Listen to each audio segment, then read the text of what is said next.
kejayaan, pengkhianatan, politik, sampai di sana tuh banyak banget ilmuwan yang super jenius. Pokoknya lengkap banget deh. Setuju banget, dan settingan kali ini dramanya terjadi di Spanyol. Pada masa lalu, dulu itu Spanyol dikenal sebagai Al-Andalus. Nah, ini juga salah satu bab sejarah paling menarik nih di Islam. Paling kaya akan budaya, tapi juga paling menyedihkan pada akhirnya. Tapi tenang aja, hari ini kita bakal bahas mulai dari masa Islam Spanyol, masa kejayaannya, ada juga ilmuwan yang bikin Eropa tuh jadi lebih maju. Terakhir, kita bakal bahas tentang kulturnya yang jujur aja itu tuh cukup menyenangkan. Oke, siap. Mari kita mulai perjalanan panjang ini. Buat teman-teman semuanya, tarik nafas. Buang.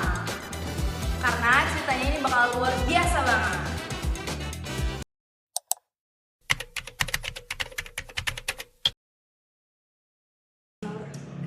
Sof, aku tuh selalu penasaran deh, kenapa ya tiba-tiba Islam bisa nyebrang ke Eropa?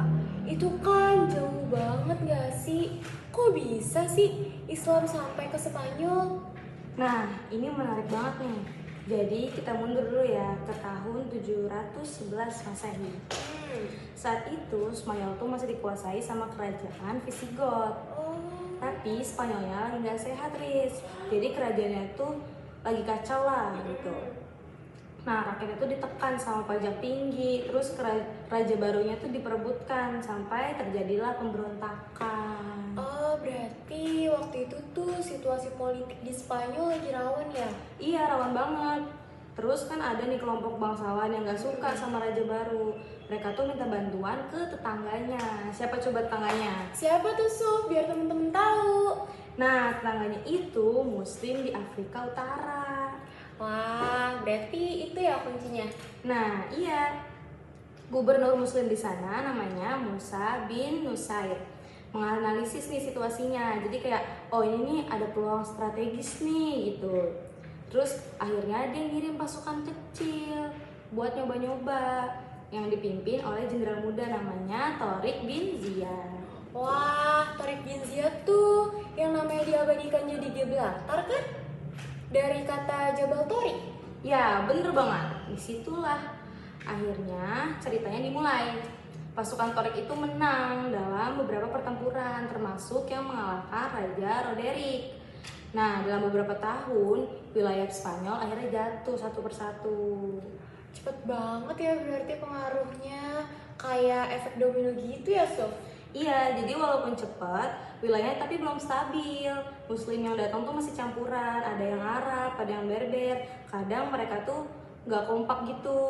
Oh, paham-paham. Jadi Andalusia nih waktu itu masih kayak bayi yang baru lahir, tapi belum tumbuh betul ya? Yap, betul sekali.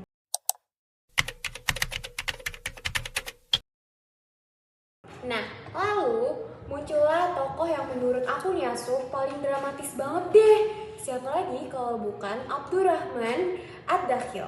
Nah, ini nih, bener banget nih. Ini karakter yang kalau dibikin Hollywood, ini tuh bakal laku keras nih. Bayangin aja, dia satu-satunya keturunan Umayyah yang selamat dari pembantaian dinasti Abbasiyah di timur. Wah, keren banget.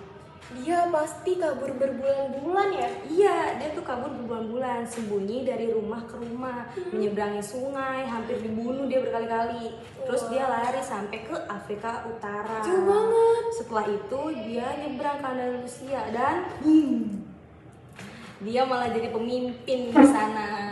Plot twist banget sih ceritanya Keren. tuh. Terus tahun 756 Masehi, dia mendirikan Emirat Umayyah di Andalusia. Ini momen yang paling penting nih. Dia membentuk pasukan yang kuat, menyatukan kelompok Arab dan Berber, memperbaiki ekonomi dan memulai pembangunan. Jadi dia tuh bukan cuma penyelamat doang ya, Ya, tapi juga pendiri peradaban baru. bener banget teman-teman. Dia itu ibarat pondasi rumah. Tanpa dia tuh Andalusia mungkin gak bakal setinggi itu bangunannya.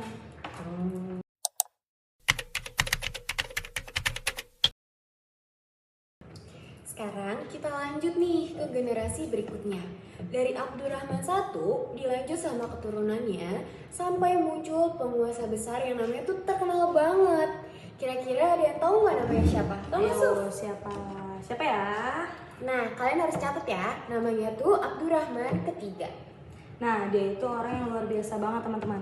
Pada tahun 929 Masehi, dia itu mendeklarasikan Andalusia sebagai kekhalifahan. Dan dari sini nih, Andalusia itu masuk ke masa keemasan.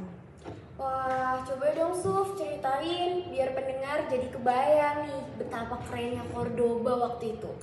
Oke, teman-teman semua bayangin ya. Bayangin kota tuh dengan ratusan masjid, Wah, puluhan rumah sakit, sekolah-sekolah, taman-taman yang luas, lampu jalanan.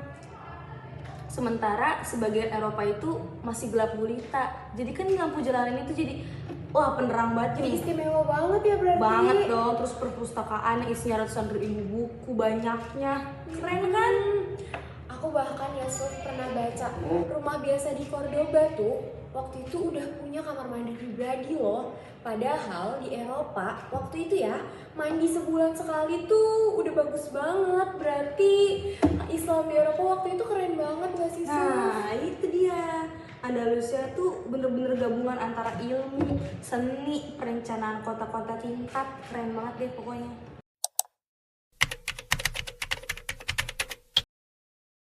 Nah, ini nih bagian paling wow-nya. Ilmuwan-ilmuwan di Andalusia itu kayak Avengers-nya dunia ilmu. Wah, betul banget. Nih ya, beberapa yang wajib disebut. Pertama, ada Ibnu Rushd. Dia tuh kayak Averroes gitu. Seorang filosof, dokter, bahkan dia juga ahli hukum. Tulisan-tulisannya tuh mempengaruhi Eropa sampai abad-abad setelahnya. Keren banget gak sih, Suf? Keren banget. Nah, yang kedua, ada juga Ibnu Firnas. Dia tuh ilmuwan yang mencoba alat terbang. Jadi, zaman dulu kebayang gak sih seberapa majunya Islam tuh? Banyak orang sebut dia tuh sebagai pelopor Aeronautika. Terus yang ketiga ada lagi Al-Zahrawi.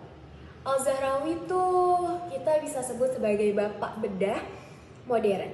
Bukunya ada yang namanya Al-Tasrif, dipakai Eropa selama 500 tahun.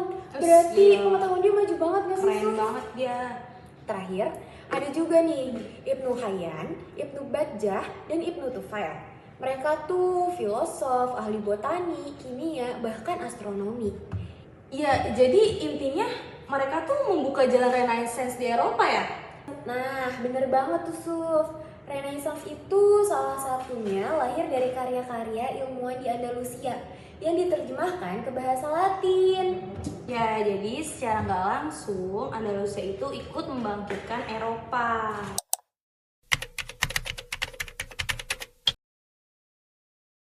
Selain ilmu, seni-seninya juga luar biasa banget. Mulai dari musik, puisi, bahkan sampai arsitektur. Wah, keren banget ya. Masjid Cordoba itu contoh terbaiknya. Pilar-pilar merah putihnya, ikonik banget tuh di situ tuh. Terus ada Istana Madinat Al-Zahra yang super mewah. Wah, Bayangin di abad segitu udah ada bangunan-bangunan yang bagus, wah pasti dulu yang super maju mewah. banget ya. Ya walaupun sekarang udah tinggal reruntuhannya aja sih. Ya, sedih banget. Nah, selain itu juga tentunya ada Alhambra. Istana yang cantik banget menurut aku sih ya. Terus vibes-nya tuh campur gitu loh Suf, antara magis dan elegan juga. Keren kan? Andalusia juga terkenal karena toleransinya. Muslim, Kristen, Yahudi, mereka tuh hidup bareng-bareng. Mereka berdagang bareng, belajar bareng, tinggal di kota yang sama. Mereka nggak berantem. Wah, berarti itu gak sih yang disebut sama konsep konfisensia? Yap, Hidup benar. berdampingan ya antar umat beragama. Bener banget. Ya, walaupun nggak selalu damai 100%, tapi dibanding tempat lain di Eropa, Andalusia itu yang paling maju.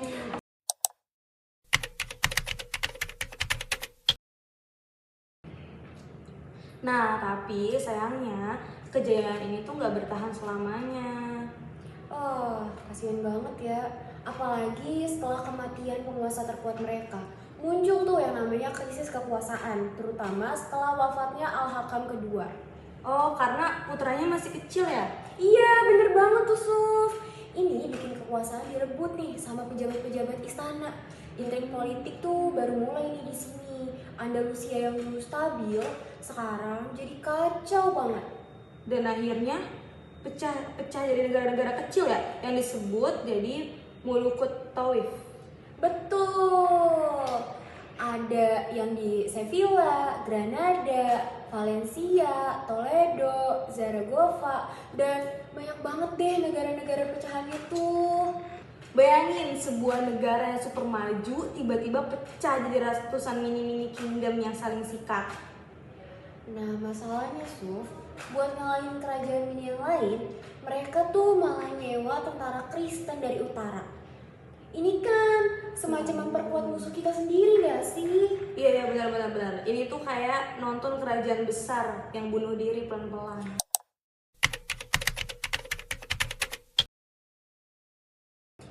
Terus di sisi lain kerajaan Kristen kayak Castile, Aragon, Navarre tuh mereka makin kompak. Mereka mulai reconquista atau penaklukan balik nih ke kerajaan-kerajaan Islam yang tadi. Oh, jadi wilayah demi wilayah itu jatuh ya? Betul. Toledo sendiri jatuh pada tahun 1085. Ini pukulan besar banget buat kita. Setelah itu Andalusia kayak gak pernah benar-benar bisa bangkit lagi loh, Suf. Tapi sempat dibantu gak sih sama Murabitun dan Muwahhidun dari Afrika Utara? Iya sih, dua-duanya tuh datang sebagai penyelamat. Murabitun sempat menyatukan lagi wilayah-wilayah kecil yang sempat terpecah tadinya. Tapi lama-lama mereka juga ikut bertengkar, Suf. Dan Muwahhidun nih menggantikannya si peran Murabitun tadi. Singkatnya bantuan tuh tetap gak cukup ya? Iya, Andalusia tuh kayak udah terlalu rapuh gitu loh dari dalamnya.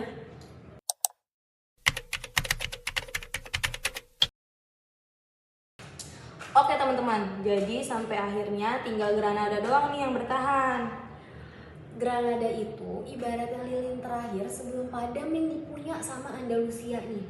Mereka bertahan ratusan tahun karena pintar diplomasi, bayar upeti, dan punya benteng yang alami, Suf. Keren. Tapi pada akhirnya ya kita tahu apa yang terjadi. Iya sih, di tahun 1492 Granada tuh jatuh ke tangan Ferdinand dan Isabella. Mereka tuh pihak Kristen. Ini simbol berakhirnya kehadiran politik Islam di Spanyol. Kisah Raja Boabdil menyerahkan Guci Granada itu, aduh, sedih banget sih. Iya sih, aku juga dengar cerita itu sedih banget tau, Suf. Ibunya bilang kata-kata yang terkenal banget tuh. Bilang kayak gini, jangan menangis seperti perempuan atas kota yang tidak kau pertahankan seperti laki-laki. Pedih banget ya sih. Tapi refleksinya dalam banget ya. Kalau sebuah peradaban gak kompak, gak punya pemimpin yang kuat, dan konflik internal terus terjadi, maka dia pun akan tumbang sekuat apapun fondasinya dulu.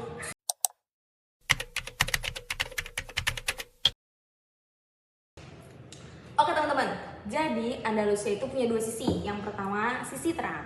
Sisi terangnya itu kayak ilmu, seninya, toleransi, sama pengembangan kebudayaannya. Terus sisi gelapnya itu ada politik internalnya yang kacau, terus perpecahan, saling melemahkan. Kasian ya. Wah, iya lagi sedih banget ya.